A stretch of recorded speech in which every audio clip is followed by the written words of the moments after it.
Assalamualaikum warahmatullahi wabarakatuh. Sahabat cerita misteri Satria, kembali lagi di episode 11. Saya melanjutkan episode 10. Masih di Pulau Morotai. Saya masih kerja dengan Bappenas. Kisahnya pada saat itu adalah satu hari menjelang pertemuan tim Bappenas dengan Bupati Morotai.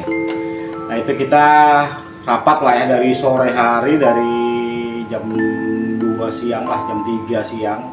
Kita rapat nih di ruang aula serbagunanya hotel tersebut. Saya lupa hotelnya juga namanya apa, itu tahun 2021 kalau nggak salah ya. Ya maaf tadi kalau yang cerita di di episode 10 saya sebutin 2022, maaf itu 2021, maaf.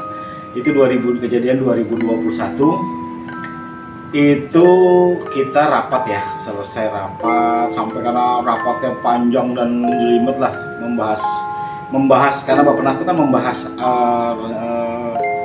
badan perencana ya, artinya merencanakan pembangunan atau apapun sarana prasarana yang ada di Morotai. Itu mengkonsepnya panjang sekali lah. Kita persingkat aja bahwa rapat itu panjang, kemudian rapat itu tidak terasa selesainya itu hampir selesai ya, belum selesai itu jam 11 malam lah. 11 malam karena saya udah lelah kan, karena dokumentasi foto saya dari sore udah motret dan lain-lain. Saya kira udah cukup lah ya gitu kan. Saya lelah, saya duduk agak mojok lah, agak gelap tempatnya juga. Saya mojok karena di samping, karena menghindari rekan-rekan lain, karena kan kita kan perokok nih, ada beberapa orang perokok, kita yang ngerokok menjauh dari lokasi pertemuan dan lokasi sidang tadi, rapat tadi. Kita ngerokok, kebetulan kan saya mesen kopi nih.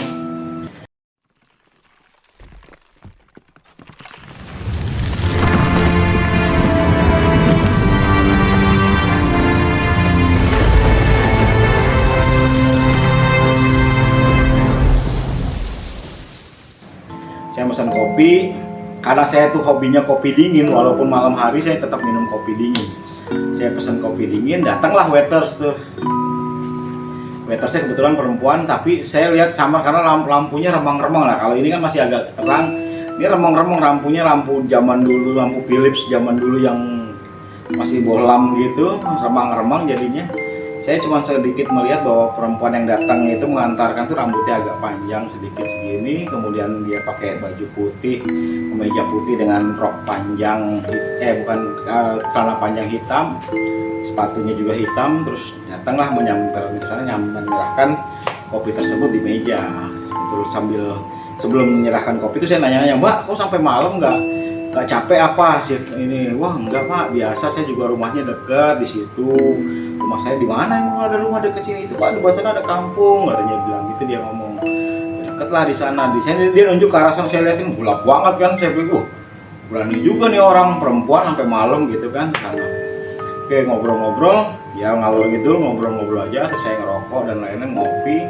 Lihat dari jauh tuh perempuan tadi, ketika dia mendekat tadi, saya ngeliat di sini nih, kalau kita kan manusia Indonesia, manusia normal kan, ininya ada nih ada lengkungan, ada cekungan di sini nih, ada cekungan nih di atas bibir nih ada cekungan. Nah itu walaupun dalam keadaan samar gitu, saya ngeliat ini halus gitu, nggak ada lekukan. Nah makanya saya kan pikir, wah ini mungkin tipuan lampu, atau dia pakai bedaknya lebih tebal di daerah situ. Saya berpikiran itu aja kan. Nah dia pamit pulang ke arah sana, saya ngeliatin tuh, ini berani amat ya orang gelap banget. Pas semua saya perhatikan itu daerahnya gelap, karena lampunya juga, kalaupun ada lampunya kecil-kecil, lampu bolam-bolam kecil di pinggir-pinggir itu nggak terang. Jadi jalan ke arah, saya pikir makin jauh, nggak jauh sih ya, nggak jauh, cuma kok makin gelap dan kayak saya lihat nggak ada gitu lampu. Cepat juga jalan, nggak ada gitu kan. Udahlah, saya nggak berpikir macem-macem kan. Saya udah takut dari kemarin sebelumnya kan, hari yang di episode 10 saya ceritakan, saya pulang tuh akhirnya saya tungguan tuh. Setelah saya cerita itu kan banyak yang takut juga tuh. Kita pulang ke bungalow-nya itu bareng-bareng, akhirnya kita bareng-bareng, yang searah tuh bareng-bareng, karena ada berenam atau berlima, saya lupa tuh, ada berlima tuh. Nah, saya pulang bareng-bareng, saya juga nggak mau takut sendirian kan, ditinggal. Saya kemasin bareng-bareng, langsung jalan pulang, istirahat lah, karena kan kita besok paginya itu ada ada mau ke pulau mana dulu lah sebelum ketemu Pak Bupati kan.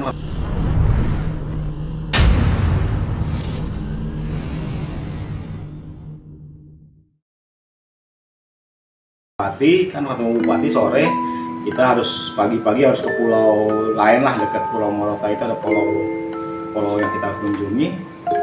Kemudian istirahatlah, kita tidur. Nah biasanya kan kalau di hotel atau kita nginep hotel kan biasanya kan kita sarapan pagi tuh.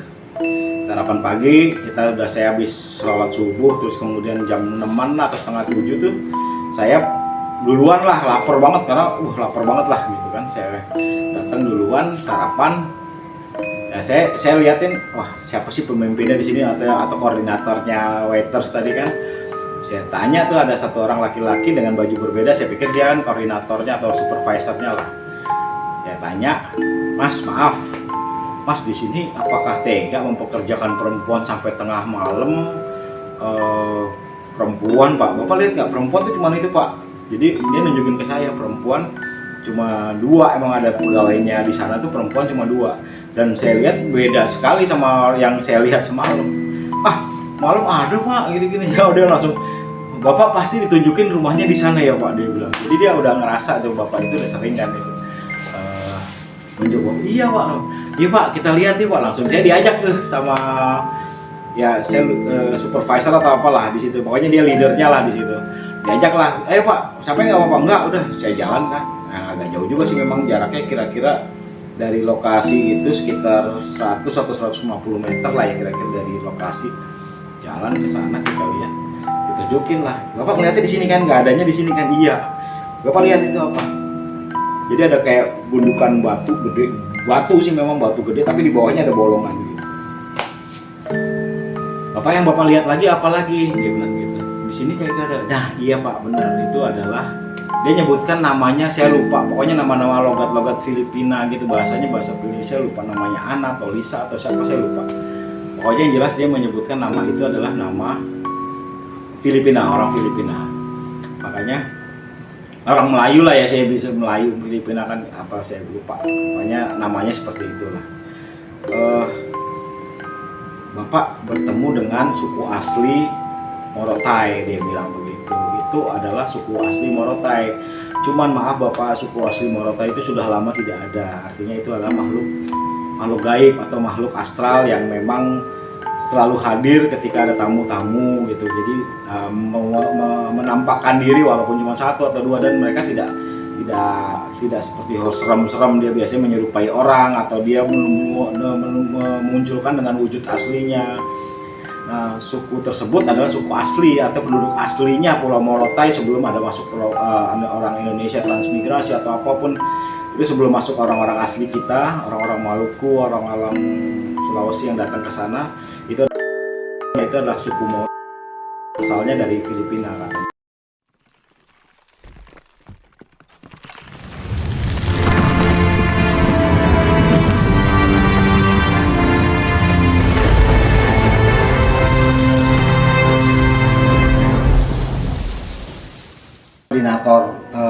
Koordinator waiters tadi ngomong bahwa Bapak tuh ketemu sama makhluk yang memang masih keturunan adalah suku Moro, suku aslinya di Morotai tersebut. Kita kembali tuh dari tadi melihat batu tadi, kita kembali dari sana. Ada Pak Sekda, namanya Pak Sekda, saya lupa namanya, Pak Sekdanya Morotai itu langsung, Pak Satrio, kenapa gitu kan. Oke. Terus beliau pasti sampean diliatin sama makhluk, ya kan, perempuan, tidak ada rata ininya. Dia ngomong gitu langsung kan, hati-hati loh Mas Satrio, itu adalah suku asli Morotai, dan dia kalau udah seneng sama orang atau suka atau cocok gitu, dia selalu bisa nempel sama Mas Satrio atau itu ngikutin Mas Satrio. Hati-hati, nanti kalau ke Jakarta atau nanti setelah pulang ke Depok atau ke Jakarta, telepon saya kalau ada sesuatu. Nah makanya kan kita udah proses tuh, habis itu kan saya udah deg-degan juga kan.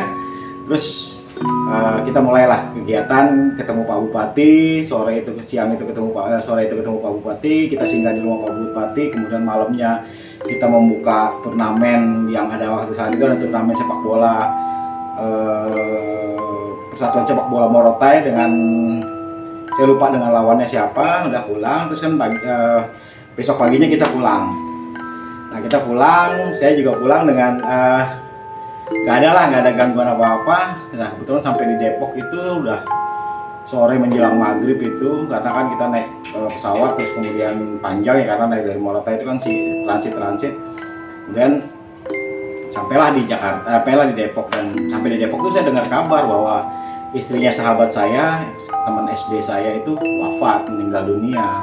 Cuma karena badan saya capek ya, saya mau datang mau taziah tuh capek, udahlah saya putuskan untuk besok harinya aja gitu kita datang. Saya datanglah pagi itu, jadi hari berikutnya saya datanglah ke tempat pemakaman, atau saya bertaziah dulu terus ikut ke pemakaman. Nah yang serunya itu adalah ketika di pemakaman jenazah dimasukkan ke liang terus kemudian dikubur dan mulai berdoa, saya kan rasanya kok tengkuk rasanya nggak enak gitu kan, terus saya nengoklah ke arah kanan sana gitu. Di antara kerumunan para petaziah itu, para peziarah itu, ada sosok yang tadi saya ceritakan tadi, sosok ibu perempuan itu muncul di tengah-tengah. Wah, saya kan kaget, Masya Allah, ada apa ini? Wah, saya takut karena kan saya yang dikatakan Pak Sekda kemarin itu bahwa emang ada makhluk itu, makanya saya, waduh, ngikutin saya nih, gawat juga. Akhirnya saya telepon tuh, Pak Sekda, Pak, Assalamualaikum, dia bilang. Bener kata Bapak, ya udah kamu jangan ditutup handphonenya, arahkan ke arah. Jadi handphonenya saya selalu arahkan ke arah yang saya lihat tadi. Gak tau lah dengan ritual apa dia bisa, karena memang Pak Sekda itu adalah salah satu kuncen lah di Morotai itu, dan dia nggak tahu lah siapa yang dilakukan. Kemudian dia nelpon saya, setelah itu dia nelpon saya kan, setelah selesai arahan kan sudah tutup, dia nelpon saya lagi, udah Mas Satrio tenang, udah insya Allah nggak ada lagi. Saya lihat juga pas saya keliling gitu juga nggak ada lagi, dan alhamdulillah sampai hari ini ya alhamdulillah tidak ada gangguan tersebut. Makanya teman-teman hati-hati juga kalau kita dalam berkunjung ke wilayah-wilayah, sebaiknya kita banyak berdoa, banyak berserah pada Allah, dan lakukan aja lah ritual-ritual yang kita bisa supaya menghindari dari gangguan-gangguan seperti itu. Tapi tidak usah ditakuti ya, hal-hal itu biasa lah, karena kita hidup berdampingan. Kita jaraknya itu hanya ya batas antara kehidupan kita dengan kehidupan makhluk gaib itu sangat tipis. Jadi hati-hati dan terus berserah pada Allah, berdoa, banyak berdoa, insya Allah semuanya aman. Begitu, terima kasih, episode ke-11 saya akhiri. Terima kasih, dan kita bertemu lagi di episode mendatang. Insya Allah masih berhubungan dengan kisah saya dengan Bappenas. Ada satu lagi cerita yang saya mau ceritakan pada teman-teman. Sampai di sini dulu. Wassalamualaikum warahmatullahi wabarakatuh.